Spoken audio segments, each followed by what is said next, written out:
ആ പെണ്ണിന്റെ വാപ്പ ജീവിതകാലം മുഴുവനും കഷ്ടപ്പെട്ടുണ്ടാക്കിയ പണം പേടിച്ചിട്ട് അടിച്ചു പൊളിക്കുന്ന യുവത്തവേ, നീ ഇട്ടിരിക്കുന്ന വസ്ത്രം പോലും ഉപ്പാടെ പൈസ കൊടുത്ത് വാങ്ങിയതാടാ. സ്ത്രീധനം വാങ്ങിച്ചിട്ട് ആ സ്ത്രീധന പണം കൊണ്ടല്ലേ നീ ഇട്ടിരിക്കുന്ന ഡ്രസ് പോലും വാങ്ങുന്നത്. മഹറെന്ന് പറഞ്ഞാൽ എന്തെന്നറിയുമോ? മഹർ എന്താണെന്ന് പോലും അറിയാത്തവരുണ്ടല്ലോ. പെണ്ണിന്റെ പണം കൊടുത്തിട്ട് മഹർ വാങ്ങുന്നവനുണ്ടല്ലോ. ചെറുപ്പക്കാരാ, പണമല്ലടാ വലുത്.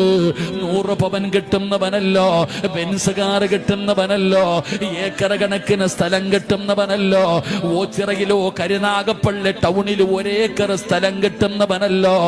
ഏറ്റവും വലിയ ഭാഗ്യവാൻ ആരെന്നറിയുമോ? അൽ മർഅത്തു സ്വാലിഹാ,